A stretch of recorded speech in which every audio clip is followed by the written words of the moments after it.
Hello, j'espère que vous allez bien. Aujourd'hui, c'est une petite vidéo récap sur les principes et référentiels du Pilates. Alors, j'en ai déjà parlé sur mes autres réseaux sociaux, mais j'avais pas encore fait un format YouTube, donc le voici aujourd'hui. Effectivement, sur les réseaux, on voit pas mal de séances de Pilates passer de la part de divers coachs sportifs, etc.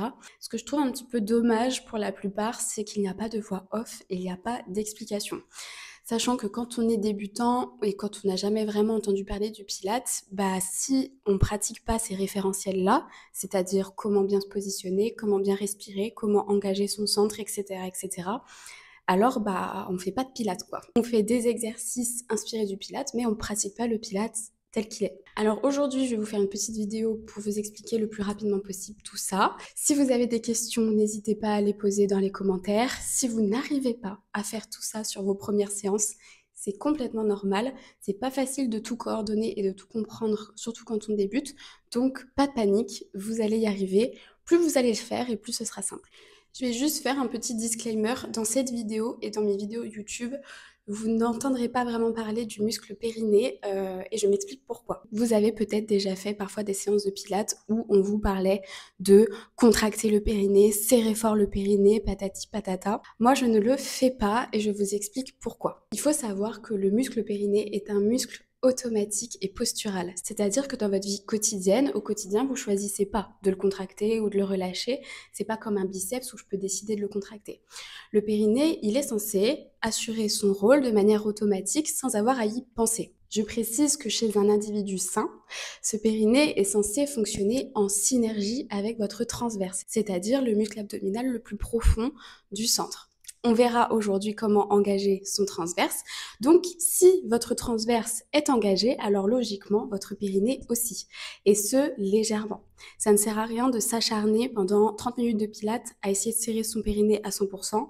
C'est pas du tout fonctionnel. Un engagement léger est suffisant. Et alors, si tout va bien, votre périnée sera engagé en même temps que votre transverse, donc il n'y a pas besoin de penser à lui. En revanche, si vous avez des déficits du point de vue périnéal, ça peut être n'importe quoi, ça peut être des douleurs, des problèmes de conscientisation, de la contraction, vous n'arrivez pas à le sentir, vous avez des douleurs, vous avez des fuites, vous avez des sensations de pesanteur à ce niveau-là. Si c'est le cas, je vous conseille d'aller consulter un professionnel de santé spécialisé qui vous aidera à rééduquer ce périnée, qui se rééduque très bien et qui vous conseillera sur la pratique sportive que vous avez envie de mettre en place. Maintenant que ça c'est dit, on est parti pour le référentiel numéro 1, qui est la position lombaire neutre. Là, je vais vous montrer les référentiels sur le dos parce que c'est comme ça que c'est le plus facile au début. Mais après, on peut les faire dans toutes les positions. Assis, à quatre pattes, en planche, debout. Vraiment dans toutes les positions. Donc on va venir s'allonger sur le dos. Je vais monter un petit peu mon pull pour que vous voyez bien. Pour se positionner en position lombaire neutre, on va venir alterner des positions d'antéversion du bassin, donc de dos creux, et de rétroversion du bassin de dos rond, d'accord?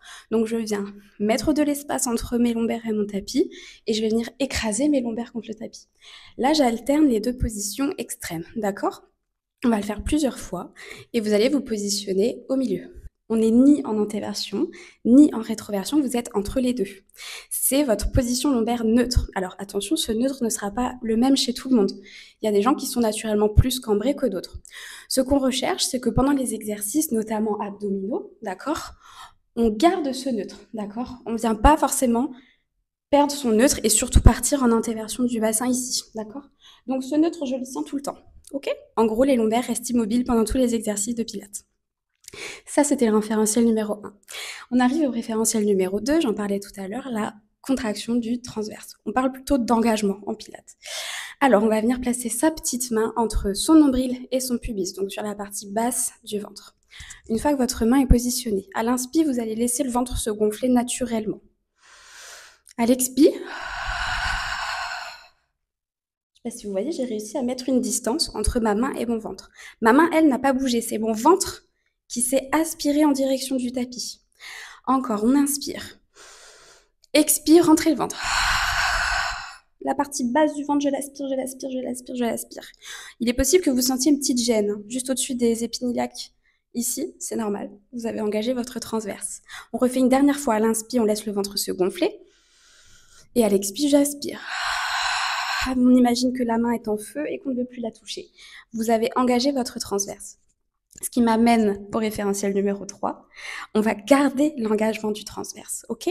Donc là, il est possible que vous sentiez que ça soit un petit peu contracté au niveau du périnée, c'est normal. Je vous ai dit, ils fonctionnent ensemble, d'accord? Mais on n'a pas forcément besoin d'y penser encore une fois. Donc, je garde mon engagement et je vais venir respirer au niveau de mes côtes, d'accord? La respiration, c'est le 3e référentiel en pilates, et latéral et thoracique. Donc, on peut positionner nos mains au niveau de nos basses côtes ici. Et à l'inspiration, on va sentir que les côtes vont s'écarter et qu'à l'expiration, par contre, elles vont se rapprocher, d'accord? Il y aura vraiment ce phénomène d'expansion de rapprochement. Inspirez, laissez les côtes s'écarter. Expirez, les côtes se rapprocher. Inspirez. Et expirez.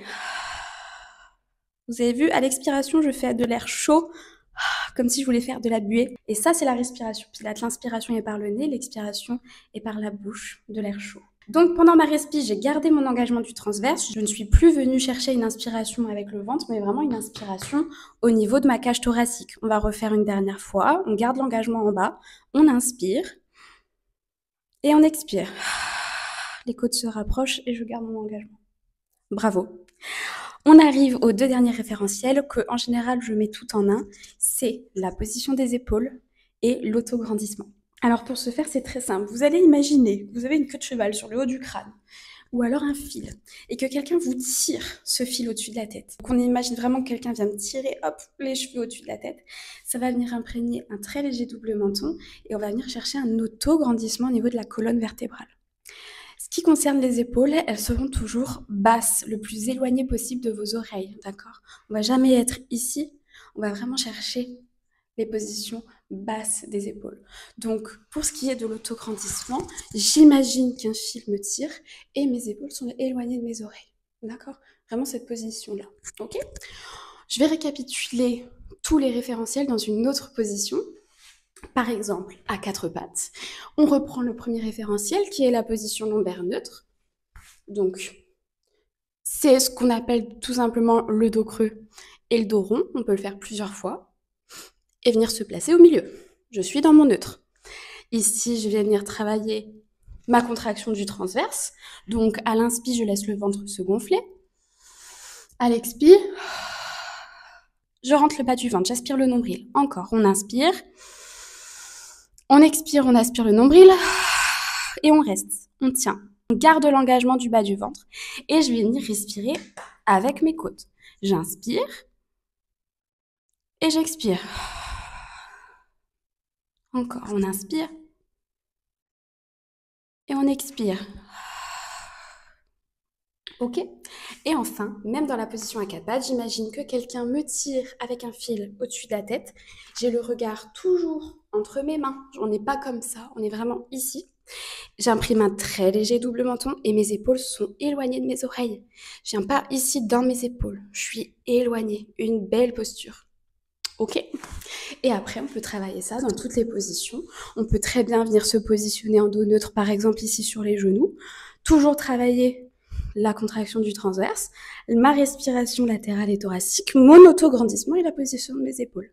Alors, comme je vous l'ai dit tout à l'heure, c'est très difficile à mettre en place sur les débuts, surtout quand on est débutant, et c'est normal, pas de panique, ça va venir avec le temps. Si vous avez des questions, n'hésitez pas, en commentaire, par message privé sur mes autres réseaux sociaux, je serai ravie d'y répondre. J'espère vous voir sur mes prochaines séances de pilates et je vous fais des gros bisous.